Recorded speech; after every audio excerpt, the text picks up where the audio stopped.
छोटी काशी गोला गोकर्ण जनपद लखीमपुर खीरी में जैन साधु संतों का आगमन हुआ है। क्या महसूस किया है, क्या वार्ता हुई है, बताओ कुछ। बस मन प्रफुल्लित है उनके आगमन से। वो आए हैं, हमारी नगरी गरिमामय हो गई उनके आगमन से। हम लोग जैन हैं और यहाँ पे हमारा तो जन्म ही यहीं का है। मैं 40-42 साल का हो गया हूँ। कल ऑलमोस्ट 40 साल से हम लोग यहीं रह रहे हैं। उससे पुराने हमारे पिताजी यहाँ पे काफी समय से हैं और कपड़े का व्यापार है हमारा। लेकिन हम लोगों को जैन साधु संत का जो है सानिध्य नहीं मिल पाता बहुत जल्दी। अच्छा। ये हम लोग के लिए बहुत मुश्किल हो है। इसलिए जब कभी जैन साधु संत कोई भी आते हैं, हमको बड़ा मन प्रफुल्लित हो जाता है और मन भाव विभोर होकर के उनकी सेवा में लग जाने का करता है। कितने दिवस बीत गए हैं और क्या क्या कुछ सत्संग में कुछ जानकारी क्या क्या आप लोगों को बताया? 2 दिन यहाँ हमारे गोला गोकर्णनाथ में जैन साधु कल सुबह मतलब कि शनिवार सुबह आगमन हुआ था उनका, प्रातः लगभग 10 बजे करीब। फिर उसके बाद कल वो यहीं पे थे, उन्होंने कल प्रवचन दिया। उसके बाद कल रात्रि विश्राम करके आज विहार करने का प्रोग्राम था, लेकिन हम लोग विनती करने पे, आग्रह करने पे वो यहाँ रुक गए। फिर उसके बाद आज भी प्रवचन दिया, लेकिन अब कल सुबह वो यहाँ से आगे प्रस्थान करेंगे। 2 शब्द कहिए साधु संतों के लिए, क्या रहा आपका? साधु संत हमारे समाज का आईना है, हम लोग के प्रेरणा स्रोत है। हम लोग जो आजकल की बिजी जिंदगी में इधर उधर अपने आध्यात्म से, अपने धर्म से भटक गए हैं, वो साधु संत उस आध्यात्म पे, धर्म पे हमको लेकर के चलते हैं।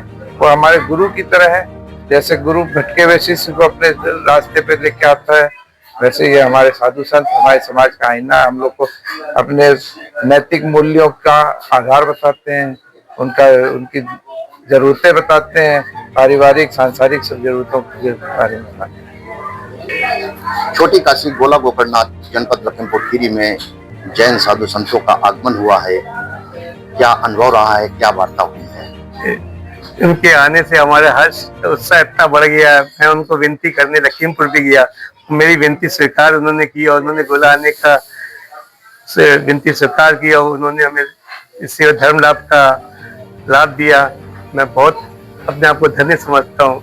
हमारे जैन साधु संत यहाँ से बहुत कमाते हैं। हमारे समाज के यहाँ पे 4 ही घर हैं और जब वो आते हैं तो हमें इतनी खुशी होती है। हमारे बच्चे कुछ धर्म के बारे में जानते हैं जो विलुप्त होते जा रहे थे, तो हमें बहुत हर्ष की भावना महसूस होती है। तो कितने अंतराल के बाद आए हैं? ये 12 साल के अंतराल बाद आए। आज से 12 साल पहले एक बार साधु संत आए, तो उसके बाद 12 साल बाद ये आए हैं। क्या सीखने को मिला है? उनसे ये सीखने को मिला, उन्होंने कहा कि आप अपने बुजुर्गों की सेवा कीजिए, उनका ध्यान रखिए। बुजुर्ग भगवान के समान है। उन्होंने इस चीज पे ज्यादा फोकस किया। उन्होंने कहा कि आपके घर में जितने भी है वो भी किसी भगवान से कम नहीं है। सवेरे उठ के आप उनको प्रणाम कीजिए, उनका आशीर्वाद लीजिए। और हम बच्चों से भी यही कहा गया कि आप भी सवेरे उठ के अपने माँ बाप की हर बात मानिए। वो बुजुर्ग हैं, उनका आशीर्वाद सबसे बड़ा आशीर्वाद है। प्रस्थान कब है?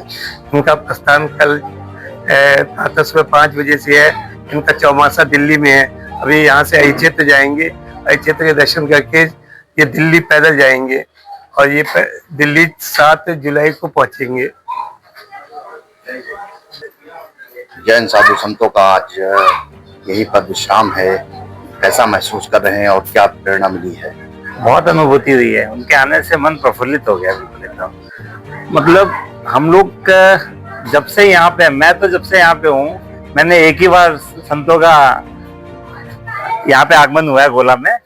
लेकिन इतने अंतराल बाद 12 साल बाद महाराज जी आए हैं, तो बहुत अनुभूति हो रही है, बहुत मन प्रसन्न हो रहा है। उनके स्वागत के लिए हम लोग इतने उत्साहित थे कि पूछे मत। छोटी काशी नगरी में जैन साधु संतों का आगमन हुआ है। बाबूजी क्या रिएक्शन करेंगे, क्या बताएंगे? हमारे लोगों का वो भाग्य है जो जैन साधु का पदार्पण गोला नगर क्षेत्र में हुआ है। यहाँ 8 साल बाद जैन साधुओं का आना हुआ है। तो बहुत ही विचलित, मतलब विचित्र होते हैं।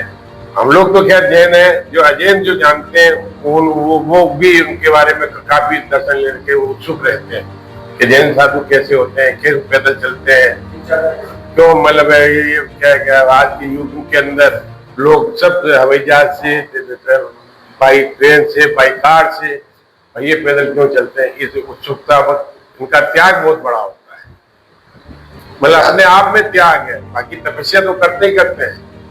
आज के युग में पैदल चलना, भोजन, स्वास्थ्य भोजन लेना, कहने के चलते भोजन पर खा ले, 4 टुकड़ी खा ले, कुछ तो व्यवस्था होती है तो ठीक, नहीं व्यवस्था होती है अपने आप ही करना पड़ता है।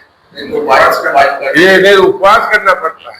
उपवास समझते हैं, आज सूर्यास्त के बाद खाया मुंह साफ करके, दूसरे दिन सुबह कुछ नहीं खाया, दूसरे दिन रात में कुछ नहीं खाया, तीसरे दिन जब सूर्य उदय हुआ तब ये जलपान पानी लेते,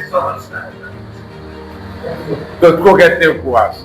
ये साधु संत 8 उपवास कर लेते हैं। मास खामण, मास मतलब महीना, महीने भर की ये लोग तपस्या कर लेते हैं, 15 दिन की कर लेते हैं, 28 कर लेते हैं, 11 कर लेते हैं, ऐसे उपवास करते हैं। और जैन धर्म का परोपकार करते हुए, प्रचार करते हुए, इनका न कोई घर है न साधु संत है, जो जीवन के लिए जो भाई बहन वगैरह है उसको गृहस्थ भाई बहन बोला जाता है, उनसे भी ये लोग मतलब नहीं रखते हैं। सत्संग में आपने क्या सीखा बाबूजी? सत्संग में आपने क्या सीखा? सत्संग में ये सीखा कि भी उन्होंने सिखाया कि भाई 6 बातें बताई, अच्छी तरह आंखों से देखना, कानों से अच्छे किसी की भलाई करना, मुंह से कड़वा वचन नहीं बोलना, इस टाइप की इन्होंने बताई। और साधु संतों के साथ रहने से अच्छे विचार आते हैं। आप अच्छे मनुष्य के साथ रहिए तो अच्छे विचार आते हैं। वो कहावत है ना कि बुजुर्ग लोग कह गए, तो मारवाड़ी में कह गए, काड़िया के अंदर धोड़ियों नहीं बेटे, रंग चढ़े नहीं चढ़े, गुण अवगुण चढ़ जावे। मतलब हमारा रंग चढ़े ना चढ़े आपके ऊपर, लेकिन हमारे विचार हो, गुण अवगुण होंगे, ये जरूर आ जाएंगे हमारे लिए। हाँ, तो कल सुबह, कल आप लोगों का प्रस्थान है यहाँ। हाँ, बहुत भाग्य है हमको, तो आप 24 घंटे ही दे रहे थे। हमारे लोगों को बहुत विचार था कि आप हम लोग रुके, कोई भैया जितने हम लोग 3.5-4 घर है यहाँ पर, जिसमें भी अलग अलग वो है, मतलब दिगंबर सितंबर है, लेकिन हमारे वहाँ ये कुछ नहीं होता है। छोटा समाज है, सेवा करते थे, खुल के करते सेवा। और तो हमारे विचार ये थे कि आप रुके यहाँ पर और देखें तो आपका विचार कुछ काम नहीं भाई। और आप पहुंचना भी आपको दिल्ली है, दिल्ली चौमासा है। चौमासा समझते हैं, 4 महीने का चौमासा, एक जगह रहते हैं। वो फिर एक इधर उधर कहीं नहीं जा सकते, बाहर भी नहीं जा सकते, यानी कि बिना बेफालतू छत के बाहर नहीं निकल सकते। छत के बाहर मजबूरी एक अलग चीज है कि थोड़ा 10-15 कदम चल दिए, नहीं तो नहीं चलते। ये नहीं कि 10-20-50 विचरण करें, विचरण नहीं करते। तो दिल्ली चौमासा है इनका। तो एक जगह है आई क्षेत्री जी, जहाँ वो बरेली के पास, आंवला के पास बरेली क्षेत्र है, आई क्षेत्री जी है, वहाँ ये दर्शन करेंगे। वहां से फिर ये दिल्ली रवाना होंगे। और तो आई क्षेत्री कंपिल जी भी जाएंगे। हाँ, कंपिल जी तो अलग हो जाएगा, फरुखाबाद हो जाएगा। तो ये और संत हमारे जैन साधु संत का कोई परिचय नहीं होता है, न श्रावक से न परिचय, न संत से शराब का परिचय।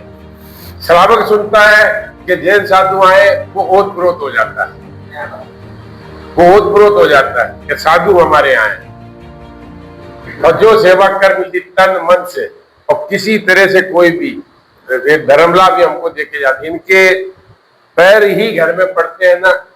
क्यों इतने ये योगी होते हैं ये लोग, बताइए कैसे? मतलब कानपुर चौमासा था, और कम से कम 400-300 किलोमीटर हो गया होगा, ज्यादा हो गया। कानपुर से प्रयाग, वहाँ जैन तीर्थ है कौसम्बी से यह है बनारस, वहाँ जैन तीर्थ है। उसके बाद अयोध्या, वहाँ जैन तीर्थ है। उसके बाद आए अयोध्या के बाद रतन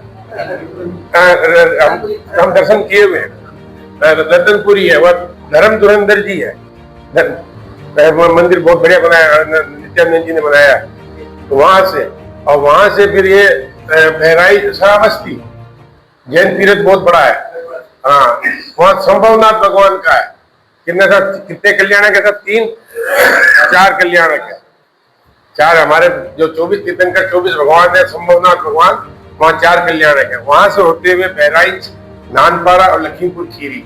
लखीमपुर खीरी आप आए, पधारे, हम लोगों को खाली पता ही चला। वहाँ नेपाल गए थे। किधर से? नेपालगंज, विराटनगर, नेपालगंज। हाँ, अब अगली बार आगमन के लिए क्या?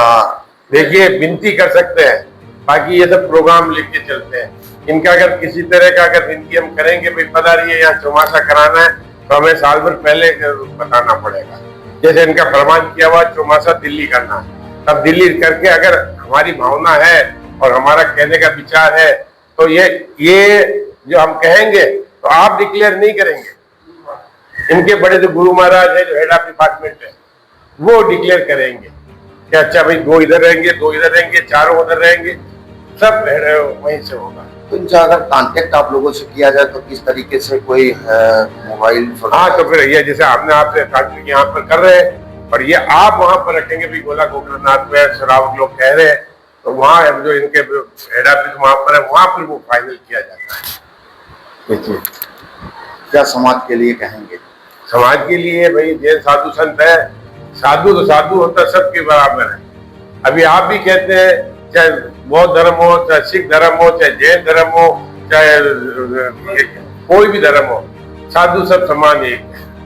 अच्छा, दूसरी बात, आप लोग भी ऐसा नहीं कि जैन ही में साधु, जैन में ही पैदा हुआ जैन साधु बनता है। आप अजैन है, अजैन है।